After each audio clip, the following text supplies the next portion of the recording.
Pro Lego channel. You might know him as that guy with the band-aid on his nose, or the guy that does all of those Brickhead Gauntlet videos. If you don't know him, definitely check him out because he's definitely got a lot of Brickheads left to do. And if he ends up skipping one, he has to start from the beginning. He's doing them in numerical order, I'm pretty sure. You can go give him a hard time that he's not doing the Comic-Con ones. On his channel, you'll also find Margaritaville, his town, a bunch of random shorts that are confusing and entertaining, more blind bag openings every single Friday, and lots of other randomness. This video is not sponsored or endorsed by Pro Lego Channel or Derek. We just think he's a nice guy. I have a question. Does this mute me? Slightly muted you. It faded muted you. It sounded like you reduced the volume. Let's get to this. I'm gonna start us in 5, 4, 3. What's going on, everybody? Welcome back to another episode 26 of Cali Brick Clique. And once again, right before I get into introductions, you could always find these episodes on anywhere we can find podcasts, Apple Podcasts, Spotify, and you can hear my kids screaming outside the office. I'm sorry, guys. And iHeartRadio now, which you have to go to individually. Kind of weird. But as always, we have Ninja with the Brikx. Woo woo. Claire, Plastic Architect. Hello. And the infamous Lando from Brickmania. Hey, Lando, welcome. Can you introduce yourself to all the people who don't know who you are? Yeah, I'm Lando, Landon Reimer. I'm a graphic designer, digital artist at Brickmania. I designed the minifigures here. I've kind of been around here for quite a while, more than 8 years or so. Wow. And, Wow. So it's been quite the wild ride, and I think it's just getting started, actually. So I'm glad to be here. It's been fun watching your channel grow. Thank you. Looking forward to this. Nice. Now, when you came into Brickmania, were you a designer straight out from the bat, or? Like any good graphic designer, I was working at a coffee shop right after college. Yeah. So, Gotta pay those bills. yes, designing latte art for sure. But yeah, I did go to college for graphic design, so it's pretty awesome that now I'm like totally utilizing that and having a blast doing it. So yeah, There you go. That's amazing. I mean, that for the first time in all my career choices, I'm actually utilizing the things I learned in college. Nice. Right For now? my career yeah, I can't.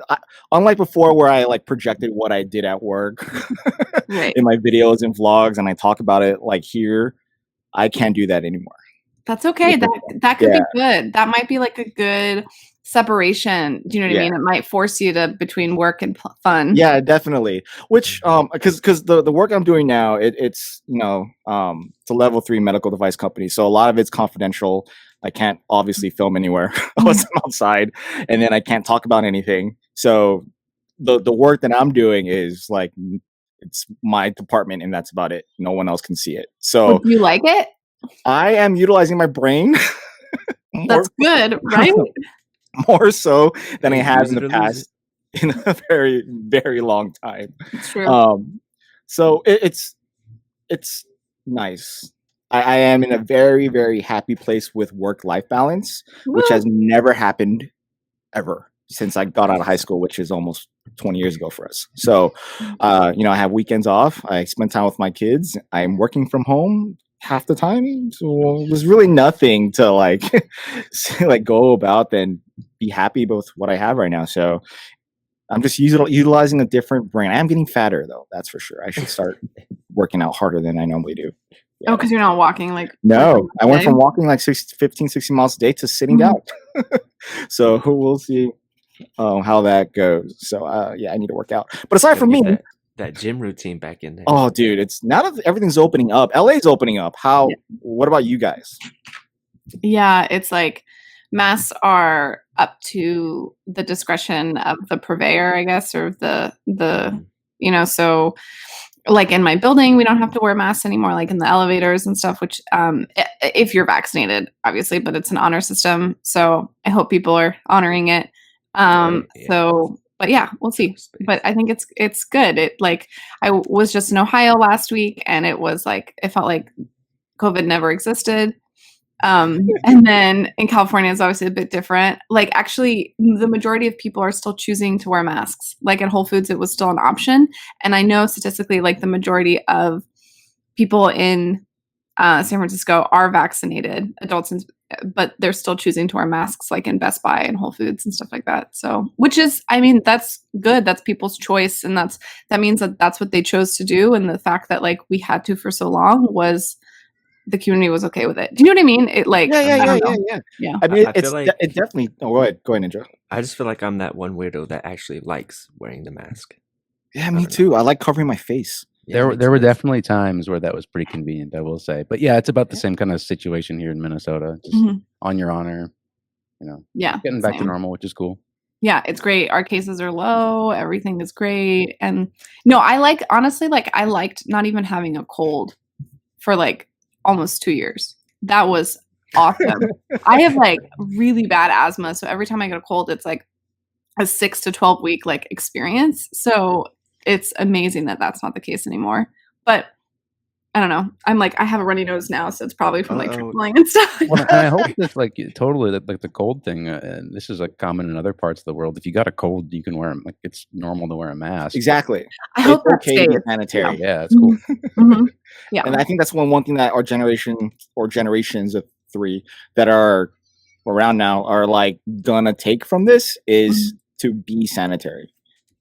I hope so. I mean, until like, we get complacent in about 2 years and the next pandemic happens.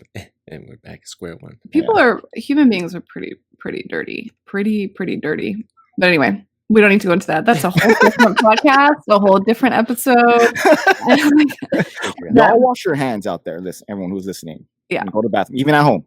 Wash your hands. Yeah. Lego is dirty enough, you know. Yeah. There you go. It is nice that it is a product that we can wash, though. Do you know what I mean? Like if we buy used Lego or whatever, we can sanitize it, which is like it's not like a fabric or something that's a bit harder. It doesn't do anything. I used to do the photography here. Yeah. It doesn't matter how much you clean it. You zoom in on that, there's still like a booger or something on it. Oh my god! Scratches. So the scratches for sure, but like I don't know. There's something psychological about like, you know, just dredging it in water a little bit. I don't know. Yeah. Anyway, whatever. Whatever helps you sleep at night, Claire. No, yeah, you know what? God, we don't need to get into my phobias. Building immunities. It's all good. Yeah, no, definitely. I'm all about like I think I served my boyfriend shrimp that I dropped on the kitchen floor today that I re-cleaned and heated. So, you know, it's fine. 5-second rule. Yeah, exactly. Yeah, exactly. It was more than 5 seconds. That reminds me of the movie Waiting. Are you guys familiar with that movie? Do they eat floor shrimp as well in Waiting? No, where they purposely dropped a steak on the floor to a customer who was being rude to them. Oh no, that came in after, like right. Oh, I remember that. Isn't that's Jennifer? What's her face? Jennifer Aniston, right? She's like. No. I thought it was Waiting. Dane Cook. Yeah, Waiting's with Bruce Dane Willis, Cook, right? No. Bruce Willis?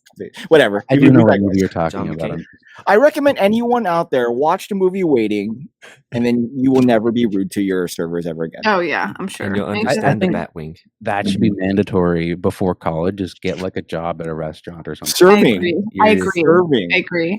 Hey, but then like also later in life, because like I think people, even though like my dad worked in the restaurant industry when he first moved to the US, and he's like clearly forgotten whatever, because now in his 70s he like has a terrible Uber rating and gets kicked out all the time. Like he's like a problem. It's like I'm like, who are you? Like he's so proper. What? Does he tip well? You don't have to answer that question. He does. Yeah, he does. At least he does that. But at least he does that. He's a bit of an ass, though. But at least he tips well. I mean, it'll be different if he was an ass and he didn't tip well. But if he tipped well after being an ass, as a server, I think I might be able to forgive him a little bit. It was worth it. Yeah, I mean, he gets kicked out of Ubers anyway. But back to Lego. I'm sorry. Let's bring it back about your dad again. I'm just kidding. I do want him on for stream because like he works in like this semiconductor industry and like does stuff for military. That? People are going to be asking so many questions.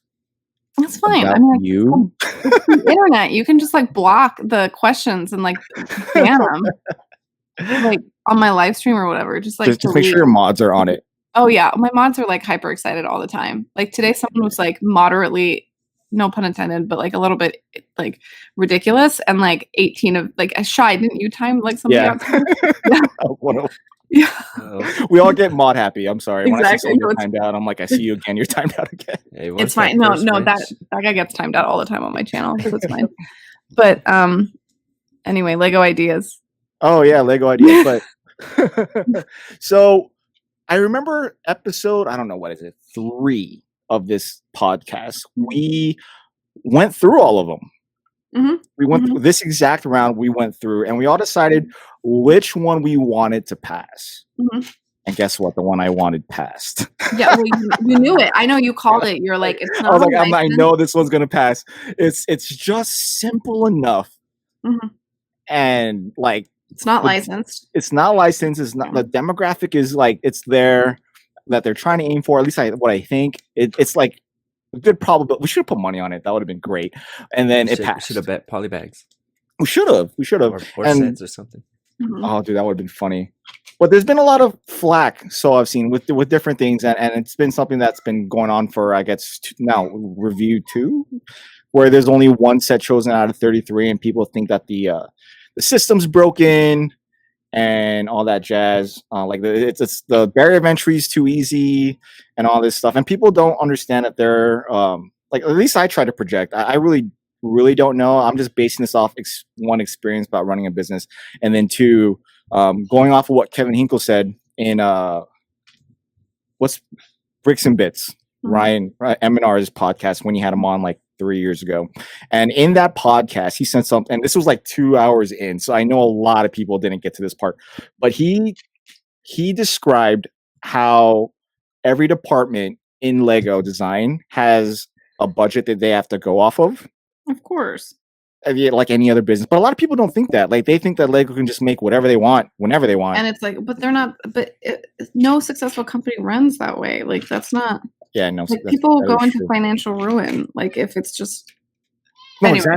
Exactly. And in that episode, he also describes how different departments, like themes, would barter with each other. Yeah. For pieces and parts. Like, hey, creator 3-in-1, you guys are going to do anything with your budget? Can you just get this new mold? And then we'll give you these in new colors, that type of thing. And like, that's what I'm saying. I don't think a lot of people understand that for larger companies. Yeah, I doubt it's like that with, like, with you guys, just because it's like much smaller and stuff. Or would you say it is? So I guess in terms of like designing it, there's a lot of restrictions. If there's a rare part from back in the day, so there's some similar overlap. I don't think it's quite like that though. Yeah, it's not like, because you guys are all kind of doing the same theme, you know what I mean? It's like, I feel like different themes would be like, okay, well, you're allotted, X amount, you're allotted X amount, and it probably varies based on success of those lines. And it's just like, I bet you it's like up to the senior staff of those teams to distribute and like figure out which, how to make that work throughout the year, and that's it. And it's not that complicated. But I have a dumb question. Are people ever happy with like the results of these Lego ideas things? Like, I feel like many hobby communities, people tend to always be hyper negative, critical, always more than positive. Those are always the voices that you hear, at least. Well, I feel like they probably feel more entitled to, like, oh, you should have picked what we wanted, like if there was a fan vote or something. But I don't think they do fan votes with this, do they? You talking about Lego? The Lego ideas? I mean, Lego ideas got to be designed for a big audience, like the biggest possible audience, and that automatically is going to reduce the theoretical top end of it. True. Yeah. Like, you can't make everybody happy, but trying to make everybody happy actually makes it potentially a worse product. Yeah, not always. That's true. See that? I think having like the sets on Brickmania is actually a smarter idea, because you're forced to crowdfund these sets, and people who really want these sets to pass are going to put their money where their mouth is, and their sets are going to be made and bought. So there is no waste of sets. Whereas if you were to make a clock tower, random thing, and people just go through it and just say, yes, I want this, are they really going to buy it when it comes out? Probably not. So then you invest into something which you thought people were going to like, but when this product actually came out, nobody bought, and you just wasted all that money and time into a product that's going to be sitting on the shelves for like a year, and they're going to retire it. So sounds like the struggle of it. The struggle life of a starving cycle. artist right there. Yeah. Yeah, that's Exactly. true. Yeah. And then that's the thing that when you look at Lego ideas, like, is the system broken? I think we expect too much. I think the fan community is a little spoiled. I think they're a little diluted. I'm sorry, Yeah, but when it's it like when it also comes we to don't have the visibility. It's like it's first, it's a private company, so you can't see, all the numbers that are happening. Two, most people that are vocalizing their opinions don't have any, like multinational corporate marketing and product development experience. Like, I don't feel confident speaking on any of it because it's not my expertise at all. I know nothing about this industry, to be honest, other than as a consumer. And yes, my opinion does matter I as was about to say your opinion matters. There. my opinion matters as like a high level consumer, but I'm not going to get my emotions involved in it. I'm not going to hyper react. I'm not going to, like, my lifestyle doesn't depend. Do you know what I mean? Like, it's just like, I think there's a lot of that. But I think a lot of, because Lego is such an emotional release and a mental break for so many people away from real life, that the dependency on it is so great that it tends to, like, have such a reaction. And I would imagine, and this is me projecting, or not projecting, but this is me making assumptions because I'm not part of it, but for Lego and the military community with it, it would be even stronger, because so much of people's identity when they are part of the military is that. And if you're using Lego as a release or like as an enjoyment period, that's almost amplified even more so. So people are going to not necessarily overreact, but they're going to have very intense reactions to a minifigure design or a choice of a different, I'm going to use the terminology incorrect, like a battalion or, whatever it is to represent something. Do you know what I mean? Like, I think, you said it right. Good job. Yeah, I would imagine that would ignite a lot more fire and a lot more heat in, like, people's reactions to things and to designs. I don't know. Like, you guys, that's definitely in the back of my mind. Mhm. Whenever I'm designing a figure, like I guess I never really claimed to be an expert. Like, I'm not. I think I'm learning with a lot of people, and that really gets back to, I think this one of the strongest parts of Lego is it lets you learn in a very tangible way. I love seeing, like, kids, they'll build these beautiful dioramas and they'll do like a book report just for fun to kind of like show what they were building, and they're having fun the entire time and they're learning, and I'm learning looking at these dioramas. But yeah, when I'm designing a figure, I definitely start the whole process with doing a lot of research. I got some trusted friends that know a lot more than I do, and I'll refer to them whenever possible. But yeah, you're totally right. It's like there's people that their identity really is tied in with with the hobby, and that in its own right is cool in a lot of ways. I've had, like, people at the store or conventions, they'll, like, pick up a minifigure and be like, "That's me," they'll hold it up. And, like, that's like such a cool moment right there. That's insane. Like, That's so crazy. Yeah. I can't do that. There's not a single. Have they made an architect? I don't think so. I mean, You can make one. No, I could make one, but, can like, make no one's made one. Like, I would only imagine that. Yeah, like, I mean, have you seen some of those creator houses? They have to have some kind of decent jobs. no, We're talking fair. about. Yeah, that's true. Yeah. Those are some high level professionals there that live there. You're talking Yeah. about like an actual architect that Lego said. This Yeah, is like an it would like a probably, firefighter or a like a police officer. CMF or something would probably come out with it. Yeah, or something. Yeah. It would have like a what triangle. does a Lego architect? Okay, yeah, that's what I was wondering. What does it look Yeah, like? what does an architect look Well, like? it would have, like, typical, like, drafting tools or something like that, which would be totally outdated. It would probably Do be you carry like, a triangle around with you? Is that no, what I you know. do? No. I mean, I should carry a straight edge and a pen I got everywhere like I a go, but I compass on don't. my desk. I Oh, don't Oh, there you know. go. There you go. Or like trace paper. There's, like, and like wearing all black or something. Don't they have like like a businesswoman Wearing in all one of black, the that's an architect thing? Yeah. Yeah, absolutely. Yeah, there's I like, must be an architect. No. you know, That's a Brickmania thing, you know? is it really? Yeah, I think a lot of people wear a lot of Company black. Like, colored, man. yeah, there you go. Like, I think, are we all wearing all black right now too? Oh, can I wear a BKM shirt right now too? No, you're not My allowed. Yeah, closet. you can wear Oh, one. it's in my closet. Just kidding. I only put it on once and just to try it on them to see if it fits, and I've never worn it again after that.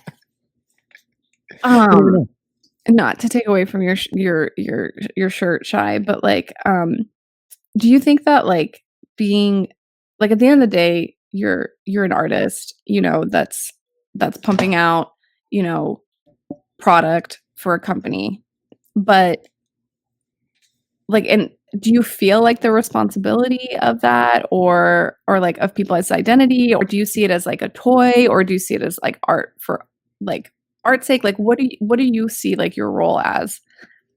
Oh man, and there's many levels. I think there's a lot of Mhm. levels to it. Mhm. I guess the first thing that stands out to me is going back to that, like those moments where it's people make that connection with the product that we're making, and it one of our employees, his dad was in Vietnam. He's a helicopter pilot, and like just very stoic dude, and just like, you know, it kind of brought a tear to his eye when he saw this like creation of his set, and it's like that makes everything else worth it. Like dealing with people hating on the internet or whatever, it makes it all worth it. Just those kind of moments. That's awesome. It's very real, you know. So, but then again, like not professing to be an expert, it's like I think people are more forgiving if there is a mistake. I'd like to think I do my research to the best of my ability, but you know, there's times where like looking back, like, that wasn't the most accurate interpretation of it. But Right. then you go back and just do it better the next time. It's never done. That's Yeah. kind of the thing, is it's never done. The V2 is always on the horizon for me. So That's awesome. that's not quite the same for architecture. I'd assume No, you can't just be You like, have let to me have a fix finished that building. building. Yeah. No, kind of.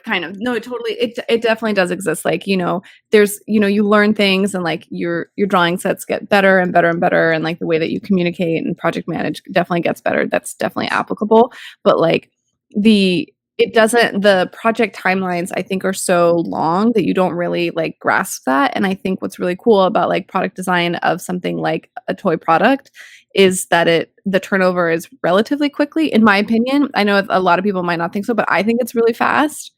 But I don't know. It's unreal. It's Okay. unreal. So yeah, like can you tell us about maybe like that timeline, and like how much time do you have for like the artistic part of it, I guess, since that's really our focus. Okay. And Shy, I'm sorry, I'm like totally dominating here. No, that's cool. Yeah, I'm totally down for it. No, so in terms of timeline, since I've been doing this for a couple, you know, several years, there's a backlog of existing stuff that I can jump back to. And like maybe when I initially started, in terms of research, the first spot, maybe I wouldn't know a lot about this, but now as time has gone on, I've learned more, so I can just jump right into the design sometimes because I know what I'm doing. So that saved a ton of time. So, you know, maybe a minifigure that I'd had to work on it for a few days, I can get that done in a few hours. This year has been crazy because we've just been sort of ramping up more and more kits. It's like a kit. We're doing like 3 kits a week sometimes. It's pretty crazy. I don't know of a schedule that's more intense than this, but it's like, well, I can't keep up. We're all having fun. You know, it's paying the bills, and you know, I think we're all learning about history. We're all getting to we're gonna yeah, it's fun. So the crazy pace is, I mean, maybe it comes with the territory. No one's ever really done this before, so it's working. So we're gonna keep going, I guess. Yeah, like you guys are the precedent. You're setting the precedent for anything. Right. Yeah, like there's in my, at least my awareness of it is, there's not really a company that's gotten to where you guys have gotten, especially in this amount of time. And you know, it's like this kind of tertiary path that you guys are taking. You know, it's really interesting. I mean, Dan's been doing this, you know, this is like 21 years now. Mm-hmm. So it's been a while, but then he didn't get into it more seriously till probably maybe like 10 years ago. And it's just been, since then it's been like he focused on it solely, right, before he had his record label, and so he was kind of split 50-50. Mm-hmm. Now he's just like solely focused on this, and right.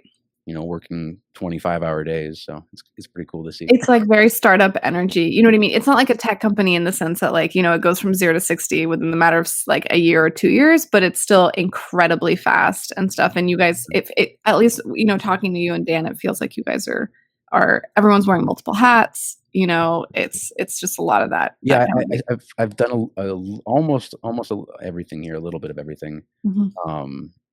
And now I'm kind of just focusing more and more in on the YouTube stuff and obviously the minifigure design. So, but yeah, I mean, I've counted parts. I've printed minifigures. I've parted out sets. I've worked in customer service. It was crazy. Back in the day, it was called the trenches. It's actually where my desk is right now. So this room, I don't know if you guys can like see this stuff. Mhm. Oh yeah. There's like the ceiling's really cool. There's like Behind the scenes. yeah, it's really beautiful. So this is they used to make naval guns in here in this actual like room. This is the quenching pits. I moved my desk away from the quenching pits, and now everybody else is over. They built like a platform above them. So maybe Dan has like a button to like press the door where they fall into it. I don't know. Trap. But like it's this used to be the spot where our customer service was at, and we'd like fill like orders and packages, and it got to the point where it's like we have all our brick arms on this big wall, and we were like back to back. Holidays were just like nuts. It was crazy, but we've grown. We've gotten more people on board. So yeah, that was a bit of a tangent. I don't know, but done a bit of everything. I don't know. That's awesome. I mean, you guys are all invested, which is one thing that's good about the company. Like you all have this one shared mission, and you guys know if something fails, it's gonna be detrimental to all of you. So you guys, if everybody wants a company to succeed, that's an equation for a successful company.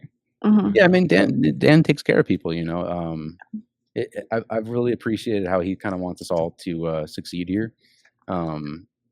It's never really been this corporate ladder, even though like we've been growing quite a bit, but it's been like, I don't know, not to like necessarily diss like traditional business structures, but it is Dan definitely just values people on a one-to-one level. So it's been cool. It's going to be interesting seeing, and it seems like he's more than capable of doing that, but like, maintaining that as the company grows, because that's it gets harder and harder. You know what I mean? It's like, and I know that like that's Lego as a company, you know what I mean? Their values are really important to them. And, they were a family run business for a long time. And then they had to make that difficult decision, to obviously switch over. And, they're not public, which makes, and it seems like that was a very conscious decision. It's kind of interesting if you think the largest toy company in the world is not a public company, but I don't know enough about the toy industry, but that seems like a very conscious decision to do that, and like you kind of have to respect them for wanting to keep having control of the way that they're operating, and it's whether you agree with it or not. So I guess that's one thing you could say. So someone mentioned that somewhere out there, I'm not going to say where, but Lego might start buckling down on the minifigure, and that might be detrimental to custom minifig companies. Oh, so where are you hearing this info?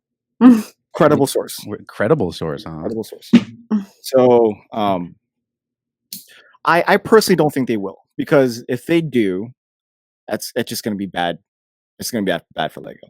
But that's not where we're going with this question. Is that where do you think Lego recognizes the Lego brick, the minifig, as a more of a toy, or utilized as a medium of artistry? Man, if you like that, right? Like that was dope. If it was truly, so I've actually asked this question to people higher up at the conventions, anyways. Kevin Hinkle, no, it wasn't. It was who's the guy that was after Kevin? Whatever. I asked this guy, and he was saying, like, I asked him, like, is this a medium? Is this like, what is it? Is this Lego? Is this a toy, or is this a medium? And the answer is both. Like, they have to say that, right? But one has to come first, I think. And if you're not willing to sell your product. I mean, think about like, what if it was if this is a medium? Think about like paint. Yeah. If I can't, if I was trying to paint something and I can't get access to a color, to whatever, based on what I'm doing, That would be that's kind of a red flag to me. I don't know. that would be mania. That would be total mania. Could you imagine not getting like a colored pencil or just like anything? That would be, or like almost like, for our chefs, like food, that wouldn't function. And I get that this is more complicated than just like paint. Like you're dealing with like what 9,000 different parts, and like producing sets. That's their main thing. So I respect them on that level. I understand that it just can't be this floodgate to parts. But but do you think Lego would like crack down on companies or people who use their bricks as a medium for things they deem as not with their values? Well, think about what's like an example of something that's not Lego, but in a similar vein? Like think about maybe custom cars. Would does Ford crack down on people who are making really badass Mustangs? Like, well, how about this? Okay, let's say someone makes a badass Mustang, like a custom car, gets in a car accident, kills a brain surgeon who has 10 kids. Is Ford responsible for that in any way, shape, or form? No, I don't think so. I don't think so, right? What's is this a comparison to something in Lego, or what? No. It's just like basically like I think the reason is like, okay, if like someone is like taking the Lego product and doing something with it that doesn't represent Lego's values, then they don't want it as like, it's almost like not a liability, but a representation of the company, right? And so I don't know. To me, I see that as like, if I had a product and I didn't want it to be used in a way that I didn't agree with, or I felt like I was at risk, like Ford with that, scenario, then that would be part of my liability insurance or something like that. Like it's almost like it needs to be part of Lego's liability insurance. Like if someone uses their product in a way that they don't like, or that's misrepresentation or something like that, or like cultural appropriation, or I don't know, whatever it is, then they're not responsible for it. I feel like there's a lot of Lego artists out there though, and I just came in to say hi to them. Hey, how's it going? Hi. She was off screen, so for those of you who are listening up on any of the podcasts, Ninja's little ninja just came in, but not on screen. All right. Well, to fill in that void, what I was going to try to get at is that if Lego wanted to crack down on stuff like that, no matter if they agree with the outcome of the artistry that's behind whatever's being made, especially if it's inappropriate or to some people, it's like you're restricting the very thing that they want people to do, is be creative. So if you're withholding creativity based on values that you don't share, it's contradictory. Kind So of. they're protecting a copyright. Like this is the minifigure is kind of their logo, so that's kind of, I think that's the angle that they're taking it from. Which, but there's we're using it. I think what's the saying? It's like no publicity is bad publicity, or whatever. Or Yeah. See, we're still using it. Like you're relevant, so it's, as long as you're not pretending to be Lego. Like I would agree with that. Like I'm not going to try and pretend that we are Lego. But we're going to make some stuff that maybe Lego's not going to agree with. And essentially they're benefiting from it twice, because they've already sold the brick and then they're selling again on Bricklink. So they're not taking I guess they are taking a cut of it. They take a cut of that. It's not a lot, but they do take a cut of it. So, and the analytics, that's probably, I think, more valuable. Oh yeah, most definitely. So that's the thing right there. Another thing that gets me about the minifig thing you're talking about is I've heard that designers will paint bricks and like cut them and modify them to build things. Isn't that the same thing if you're printing on a minifig? Like, you talking about like you talking about Lego designers, or are you talking about like how could they? Well, how could Lego be against that if they do that themselves? But I mean, I know it's their brick, but other design. I don't know. I just feel like other designers paint bricks. So what's the difference of doing it to a minifigure? Oh, yeah. You know, It's Yeah, got to yeah, be yeah, about that copyright thing. Like the minifigure, it's not a design patent anymore. Mhm. It's like It's the brand. it's a brand. Like it's Yeah. like a logo. okay. It's like the Okay, Target dot. yeah. It's like you see it, you think, it's More like, than just a design or yeah. whatever that. Yeah. Yeah. I mean, imagine like having, copyright over like 2 circles. It's it's kind of crazy. But yeah. But it's true. It's like everybody, yeah, like I'm thinking of like a lot of my friends who come over, and they see like my Lego collection or whatever, and they're always like, "Oh my God, is that Lego? Is that Lego?" Especially like the big modulars, or if they saw, I don't have any Brickmania stuff, or like if they saw any of that stuff, they'd be like, "No way, is that Lego?" But like everyone, they see the minifigure and they immediately remember from like their youth or whatever, even if they did or didn't have Lego. So I mean, it's a home. It's I get it. I kind of get it. I'm starting to like convince myself. I don't know if you can tell like live. I'm convincing myself that like it's okay for like kind of Lego to have that ownership over it, but it is hypocritical to market yourself as a brand to inspire creativity, to inspire art, to inspire all of that, and then come Crack after on it. people. Yeah, crack that's on. it. So then, does Yeah. Lego own this system? Segue. Or does the system go beyond the corporate definition of official? That system with a capital S. This is a big deal, right?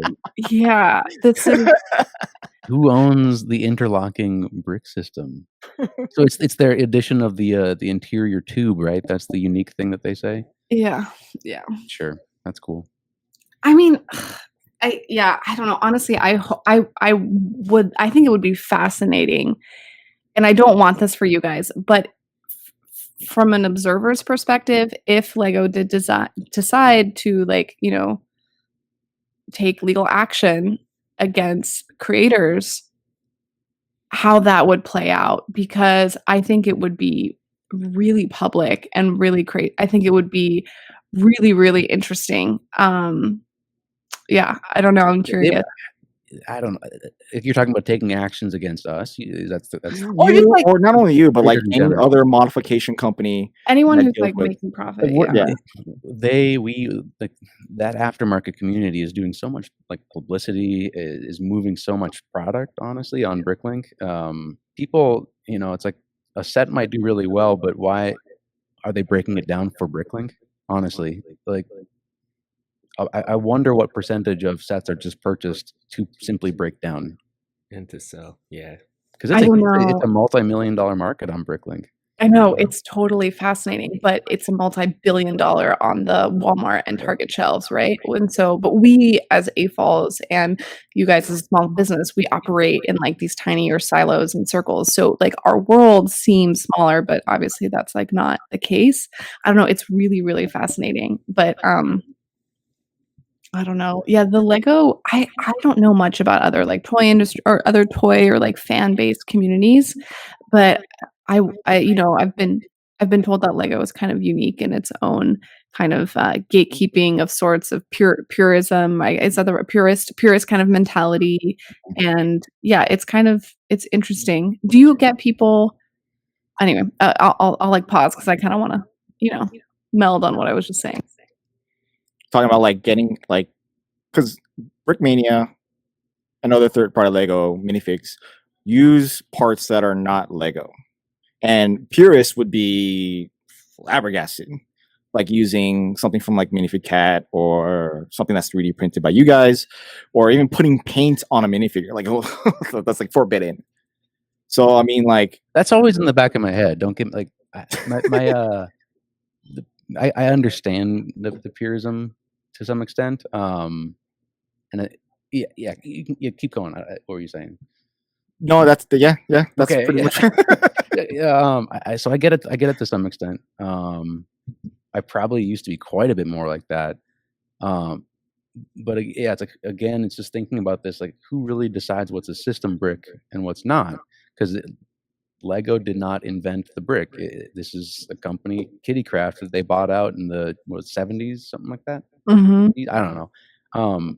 like why is the brick not in metric? Like it's because it was made in the UK originally, different company, but it's an awesome system, obviously. So, and Lego does it better by leagues than anybody else. So it's kind of the hypothetical question is like, what happens when there's another third-party company that produces infinite bricks in infinite colors in however much you want, and it's indistinguishable from Lego? What do we do with that? Lego. What's that brand? What was that brand again? Oh Lego. man, The Lego original Vibe. brand, Kitty Craft. no. There was an alternate brick. I forgot. Tip of my tongue. Another brick company making Lego bricks in the colors. What is it? Lepin. No. It's people would use them for like different colored elements, and they would only make that company would only make like bricks that have lost their patent. So like the tree, like the leaf elements, they would make like the different colors of them that Lego never produced, so that way mock makers can use them. And like the product was so good that it like. Bricklink, wasn't Bricklink doing that? Wasn't it Bricklink? It was on. I think it was on Bricklink, and like, but the product was so good that like even Lego designers could not tell the difference between the quality of this brick and theirs. Yeah, if you had your eyes closed, I mean, you can't tell. My understanding is that was one of the major driving factors of the acquiring of Bricklink. But tell more. Where have you heard about this? Literally through like chatter like this, so I don't want to speak too highly, but that would make sense to me. Like literally, like if I was Lego and I saw like a competitor, I would just like acquire them, and that's in their right to do so. And it's also, I don't think that's a monopoly. I really don't think, and I think companies like you guys need to exist to make Lego better. I mean, that is capitalism. If you do believe in that and the free market, you guys need to exist for Lego as well. And as soon as Lego produces a historically accurate to the system, so it's more than just scaling down an object. Let's say like we have Brick Arms M16s. If Lego were to produce that very accurate in the system aesthetic, we would go with them. In those instances. Interesting. You guys would be like, okay, well, yeah, like I don't see Lego ever producing that kind of thing, but it's like Brick Arms. I don't know if Lego even would be able to do something as kick-ass as Brick Arms. Like Will is doing an amazing job at all of his designs, but it's like we're always going to default to Lego. Lego's, maybe weapons was the wrong example, but is that because of the quality, or is that because of like the gatekeeping of Lego or the purism, like, or what is that? That's I think we always default to Lego, like whenever possible, and then so the exceptions with that. For that would be, it's like, yes, we can get 10 of these bricks at $50 a piece. Like we're not going to use that. It's kind of like there is some practicality to it. Like we want to be able to make 100 or more sets. So we're not going to go with this exorbitantly expensive piece whenever possible. It's track links is the perfect example. So Dan, as far as I know, he's the first person to use the Lego chain link as a tank tread. Maybe Lego did it for a tread at some point. I don't know.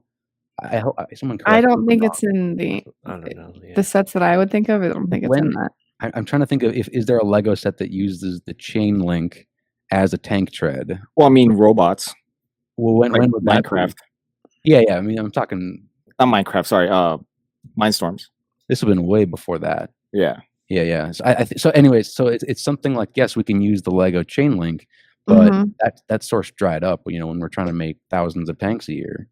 And, so we had to go, one, it's a chain link, so it doesn't look exactly like a tank tread. So we produced our own piece for that one. So I think there's exceptions like that where there's not a realistic alternative in the system. So we try to produce our own piece or go with somebody that has something in the spirit of the system. This is all capital letter S's right there. Spirit of the system, right? Maybe that's what we're all going for. That's why. Yeah, there's certain brands that we wouldn't touch it because it's not good. It's not like Lego. It's not good, Yeah, it's kind of a hard to define thing. You're an accessory to the product. Like you're an accessory to the product. Like you want. Like you wouldn't exist if the product wasn't there. Right. It's that simple. So if you're a company who's trying to take away the primary brick, then yes, you are not Lego. If you're like that's if you're a brick manufacturer, yeah, that's the definition. true probable competition, I guess you could say. Yeah. We love Lego. Like, yeah, I think it's a symbiotic relationship. I'd hope. There's an apron right there behind you. What's up? There's a Lego apron behind you, or is that a bag, a tote? No, it's my plant. Yeah, that's an apron.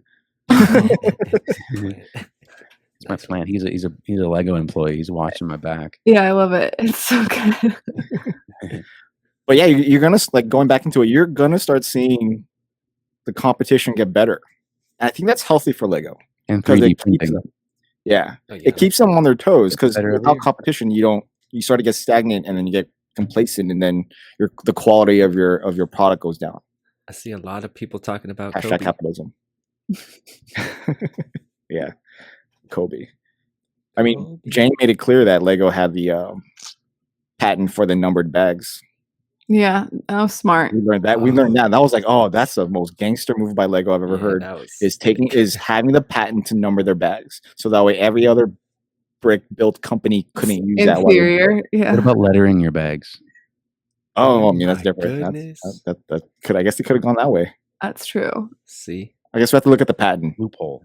But the patent's over. So. Lego's got an interesting patent. They own the right to 3D print onto a Lego brick. Oh, that is smart. Whoa!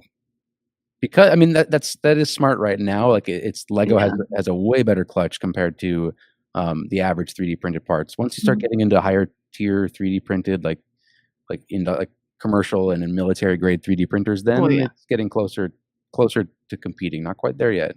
Someday. It's expensive. Super expensive. Someday we'll get it. I mean, Star Trek replicator, man, it's gonna happen. I mean, it all that military innovation, at least in our country, is where most of our best technology lies, and then it diffuses itself into the the private into the private sector. And so it's really interesting how that works. And so anyway, we don't need to get into that, but thank you, military industrial complex. Thank you, taxes. Thank you, America. Yeah. Sorry. Just want to. No, I mean it is. I think people are always like, why is like our budget so big? It's not just like like guns and bombs and planes and stuff like that. It's a lot more than that, and it's a lot of technology and it's a lot of human advancement, and it's really interesting. But separate from that, I was like trying to get back to art for art's sake, and it's just it is hard. It is a hard transition from that. No, I mean everything is art. The military is art. Someone had to design something to be able to make something what it is. It's not like when you design a building, that's not art. Of course, that's art. Like you're designing something. When you design, how much art classes did you take when you become an architect? It depends. Like my program was really heavy on it, so I just say I took a lot of art classes to. I took a lot of art classes. Yeah, there we go. That's what I was trying to get at. So like, all these people who design jets, who designed the technology within it, like engineers, they're all artists because you have to like be able to think outside the box to make something different. Yeah, knowledge is cumulative, man. It's everything builds upon one another, and you never know when you're going to get inspired by some random dumb class you took back in high school, and then crazy. It just pops up years and years later. Like I learned this, and So then you can't. There shouldn't be like control over suppressing that. So Lego should not be doing the same thing. Going back, and they're not. Are they trying to? Are they like? Are we blaming? We're harping on something that's a possibility. It's got a good source. It's your inside. Yeah, he's got a good source. Yeah, it's a possibility. It's not like it's we've seen Lego go after friends of ours, companies. We've seen Lego eat companies up. It's not like it's not a new thing, and it's not something that's foreign for any company out there. And we're not trying to paint negative within like a negative light on Lego. It's just we got to accept the fact that they are a business and they need to make business decisions to protect themselves. I don't blame them for any of that. So it's more so about the medium. If we want to define the brick as that, being suppressed of its creativity, which is the very essence of what Lego is. Yeah. That's it. So do you think it could be? I don't know. I just feel like they don't really care about the art side.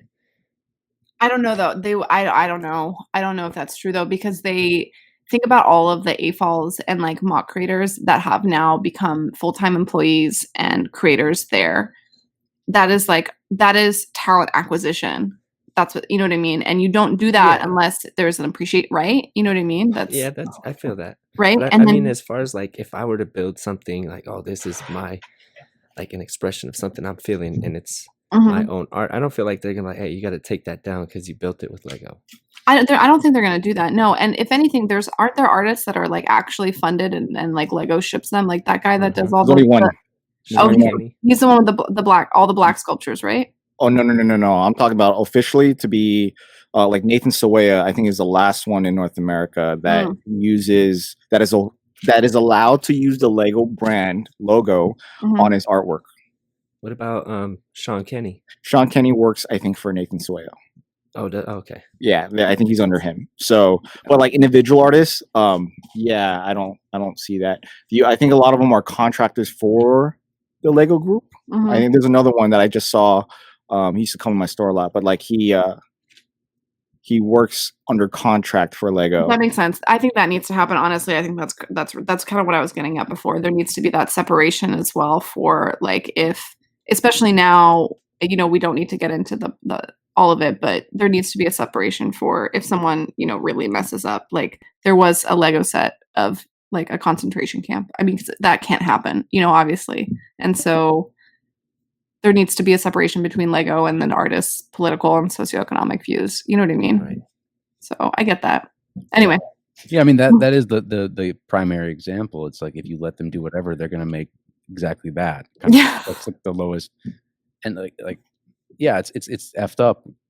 But is that what that artist was trying to prove? That is this a medium or is not? I don't know. Maybe that's what they were doing. Maybe that was their statement. And this is what the logical conclusion of letting the system like be completely unleashed, you know, to artists.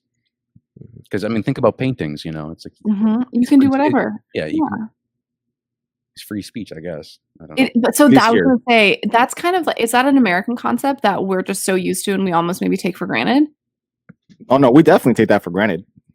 Well, I know we do, but I mean, like, it's just like any kind of like, at the end of the day, like Lego's not an American company and they are not going to operate like one, even though like we're a huge market. And so they might do things that to us is like totally like shocking, you know, and like, especially with like, you know, like controlling like the internet or, you know, like all these things. And so, there has to be some sort of balance. I think they're just it's controlling their logo and the icons, like the minifigure that goes with it. I think that's really been their push.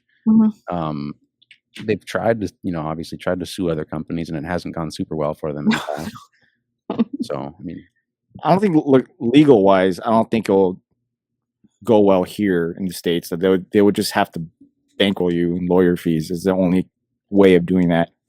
But once you buy the product, you can do whatever you want with the product. That's the whole fair play thing, right? Yeah. Anyway, so I don't know if how that would go in other countries. So which can still purchase from the U.S. anyways. So it would just be a fight that they wouldn't win. It's so interesting, and you know, there's like I have a lot of friends who work for other, you know, like like companies that operate internationally, and they have to be aware of every single country, their way that they operate, the way that it's so interesting. Like that's why I will give Lego credit that they a lot of the times, except for, you know, every few times, like we do take it for granted that they have their releases consistently globally. That's really hard to do. Yeah. That's really cool. Get stuff to Chicago from here, man. That's no joke. But the thing though, like one thing that's different from other industries is that Lego in itself, the fandom is very connected. They're not isolated. You know what I mean? If you in China can see what the U.S. customers can buy, U.S. customers can see what they're releasing in the U.K. earlier, all that kind of stuff. Like, and then we get upset. So to be able to facilitate supply around the world at once is that's majority a of feat. the time. That's Exactly. a feat that I think a lot of people like especially us Americans take for granted. Yeah. Because all of What's us are that, just what's that fact that everyone's heard? It's like the tire manufacturer, that how Lego's like the number one in the world. Oh, the number oh one. for tires. Yeah, but that's pretty. That is like mind blowing that they are like They make the most tires than everybody.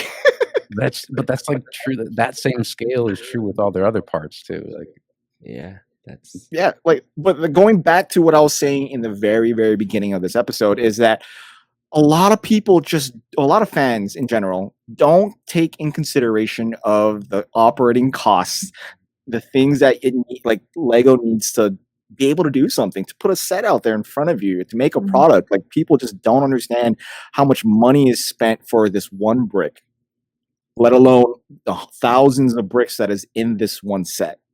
To be placed correctly with nothing missing, to function properly as advertised. I think that nothing missing was a little bit of a stretch. I mean, close. But to be able to help you in case you are missing something for free. There you go. Okay, There you go. that counts. You know, and then all the other like nooks and crannies within the company that keep it functioning. Like, yeah, you're buying a $20 Lego set, but how much money was put in that $20 Lego set before any one customer, even large box store, was able to purchase that item? yeah, For the them to bricks recruit aren't the them. expensive part for them. Mm-mm. It's not. The brick makes up like 0.0000000 something percent of the product itself. It's the time, and it's the taxes, it's Distribution, the fees, insurance, the distribution, yeah. it's the insurance, the medical insurance, like it's Graphics, like they're paying the security guard at the what's called the Lego house. They're paying him. They're paying the store, the brick specialist at a Lego store, that they're paying like the designer that actually made the set. Like these, like Brickmaster Amy and Jamie, they pay for them too. So the it's like architects they hire to build out their stores, the contractors that they have to. Exactly. Yeah, there's a lot of things that they need to pay for, and then a lot of people just they think they can make Lego out of nothing. Well, do you think it's is it because it's like a almost like borderlines like a customer service kind of situation? Like, I know that like a lot of, I mean, I know that happens in like other industries. Like, a lot of people think that like, you know, like architectural drawings just like pop out of nowhere. You know, they're like, oh, well, you already did that building. It's exactly a the same. portfolio piece. Yeah, exactly. Or just like cut, yeah, or just like can't you just like cut and paste that? Or, you know, like I've had clients ask me that before, and it's like, Do you want to do the same thing over and over again? and even if they do, it's not the same. Like, different sites are different, like different, you've like hired a different contractor, your budget's changed, time has happened, inflation's happened, like you know, like all these things that like are moving along, you know, and like people aren't aware of. And I know I've even been like not a victim or to this ignorance, I guess you could say that. That's like one way of putting it. But like, you know, when you're at a restaurant and you're like pissed off that like the food is running late, or when you're, you know, like, I think like the airline industry is like absolutely the pits, and like it doesn't make any sense to me, and how awful it is. I mean, it does make sense, it's all about fuel, but whatever. All of that, like, I feel like I get so angry about certain things, and they're usually things that I don't know too much about. And I don't know. Anyway. It Yeah, I mean- feels really good to have an opinion. I think that's at the heart of internet criticism, isn't it? Lando, do you cry when someone makes fun of your minifigs? I cry every no. Have I ever? No, I haven't cried from that. Or when I say, "What the hell is this?" It's not supposed to be on this minifig. I've definitely laughed at a lot of comments. I don't know. We brush it off. You have to. I don't know if you guys. I mean, how active you are about monitoring your. We have a thing on YouTube where it goes held for review. Yeah, we have a lot of There's stuff keywords that in makes our. it past that, you know. Yeah. A lot of They have to keywords have, we got to like- filter out. Yeah. But like us, as we're content creators, and you are too, we're subject to criticism, and easy criticism. Yeah, Rightfully they can really- so. yeah. You guys, no, I'm just joking. Keep Oh, going. I'm just saying. They No, can, it should be. It should be. You can't get better unless you're criticized. exactly. So they'll call you out for being like, "Hey, you move your camera too much. I got queasy. I can't watch anymore." Click. And I'm like, "Oh yeah, maybe I should slow down." Like if you really take that to heart. But then there are some just mean things that are said. You just have to take it.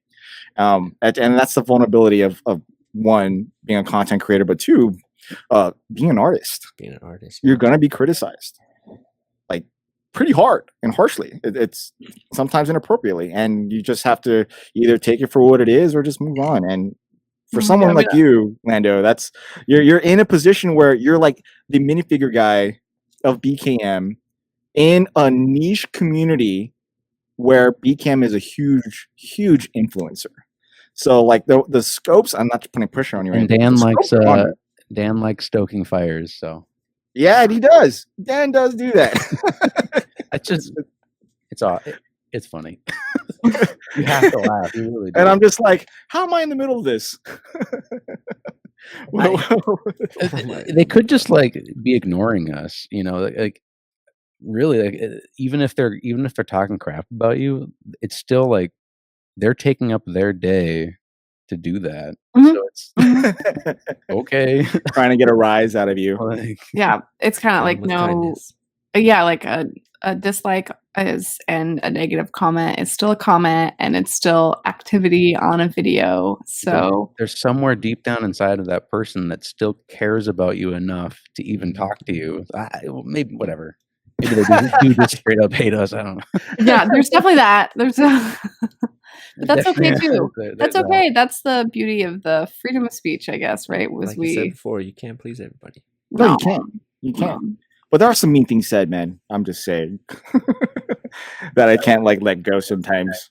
I just gotta feel sorry for when they really go like the comments that are truly mean. Like you, it's almost like, what are they like? How bad do they have to feel about themselves, honestly, to leave a comment like that? It's like I really kind of do feel sorry for, not to like laugh about it, but like I really do feel sorry for some of these people that are so in their head that they think that this is just a normal interaction to have with people. I think it's not. It's almost like a delusion of reality. I think a little bit. Because I think a lot of what's happened with the internet is like the world has gotten bigger and smaller for some people in different ways, right? And so I think it gives people voices that normally wouldn't have them, which is a good thing. Yeah. But also, you get a diluted sense of maybe purpose. I'm not sure if I'm saying sword, Yeah, and you have access to people in a way that you maybe never would have had before, which is good. It's good in general, but I think it also fosters a sense of ownership over people, which that's a whole different topic that we can talk about. Is like when you're a content creator, or when you're an artist, or when you are even an architect, clients, especially if there's like a monetary exchange. And even though on YouTube there isn't, but there's an exchange of time or money. Yeah, exactly. And like, if they're buying your minifigures or whatever, people feel ownership over it in a way that I think is not right. I think it is, I think that's a whole different topic though. But do you know what I mean? I think that's what gives people maybe a little bit of the confidence to say some of the things that they say. So, yeah. I mean, are we all like the harshest critics of Lego?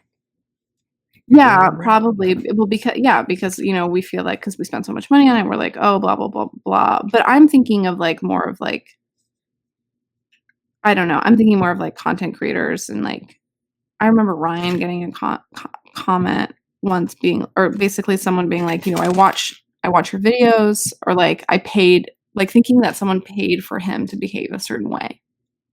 And like people feel that way about athletes. Like think about that, it's like they feel like, or celebrities in general, anyone that's in front of someone.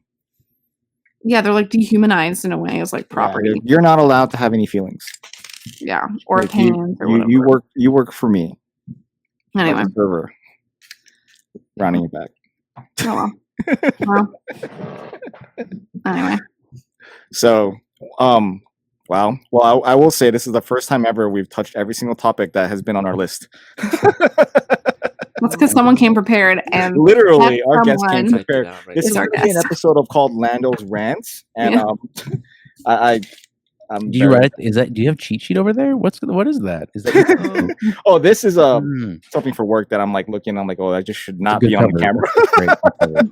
Great. That's my passwords. Your passwords over there. I like how like it's not supposed to be on camera, so he like says it, so someone's gonna like Right. snapshot Hey, it. Dan. Oh, and It's okay. yeah. It just says last upload and a serial number, so you have no idea what that means. Okay, good. Okay, good. It's okay. Don't get in trouble. Yeah, and I'm just saying whatever. So I'm just leave it at that. Does anyone else have anything they want to share before we wrap it up? Because I think this was a pretty good one. We pretty much criticized Lego and defended Lego at the same time, As always. because we That's care. healthy. We care. Balance. right? Generally That's a do. healthy balance. There's a balance, and that was pretty much it. Lando, you have anything you want to like spice up, promote? Spice up, promote. Oh man, it's all just gonna be. We're working on 1941 right now, so it's Operation Barbarossa. That's what this has been my whole entire. Can you tell us what week. Operation Barbarossa is for those of you who are not Operation historical? Barbarossa, dude. Like honestly, I had to even like brush up on my history. No, it's Eastern Front, earlier war for Germany going into Russia. High hopes on the German side, didn't pan out very well when that the weather kind of turned for the worst. So that's where that's at. That's pretty much where it is. All right. Here first. If you guys like history, BCAM's a place. I'm just saying. I've learned seriously. I've learned like just magnitudes more than. I mean, I think I was paying attention in like junior high and high school, but like World history. I think No, I don't, now you're putting it into practice, it's right? like igneous rock cycle. That's I don't know. That's what like stands out from high school. But now it's like just like random facts from I don't know. But now it's like actual historical stuff that like. So yeah, we have a military focus, but it's a world encompassing events, and no matter where you are, it's like it's affecting you. And there's so much that goes into it. It isn't the people necessarily. I mean, it's obviously the people on the front lines, but there's the entire infrastructure behind it. There's the entire politics behind it. There's just there is something present in the history that affects all of us that we are all actually interested in and affected by. Ultimately in this. So it kind of blows my mind continually how much just I don't know. And a lot. I invite you to join us. Whatever. Yeah. What's the sales pitch there? I don't know. I feel like you guys should start like a history podcast or something like that. Oh, you don't watch my history podcast? Oh shit. I don't know. Is there one coming down the line or something? We should. I got this fancy mic for nothing. Otherwise, All right. maybe we'll bring the podcast back. I don't know. We'll see. I say do it because you know how many people. There's not that many. Well, actually, there's starting a lot of them starting to pop up, but like continuously do it. I definitely recommend anyone out there to start a podcast. Yeah, just get us on here more often, and you guys can deal with editing the comments and stuff. Only if we promote it too, though. Oh, I see how it is. So, is this extortion here? I don't. Symbiotic. It's symbiotic. It's an exchange of time and effort. Time and effort and heart and heart. There we go. It's an appreciation of labor, appreciation of art, appreciation of talent. Yeah, there you go. Exactly. Appreciation of art with a capital A. Yeah. Lego system with a capital S. We got it. We got community. We just need one more S. With a capital C. Yeah. What do we spell? Do we spell something? I don't know. I don't know. Type it in the comments if we. What did we just spell? ASC. ASS. No. You know AFOLs have Ass? acronyms. AFOL. Spelled out ass. Nice. All right, we'll just end it here. If you guys made it with us all the way here, thank you, Lando, for joining us on this episode today. And like I said, all of you, hey, what's up, Dan? If you made it all the way here, thank you. We love you. Roll that music. Well, we actually touched everything you wanted to talk about. Did we? I don't know. You were totally keeping notes, man. I was all over the place. Sorry. No, you kept if you disappeared, we'd all three of us be looking at each other for like a second. Oh my god. So,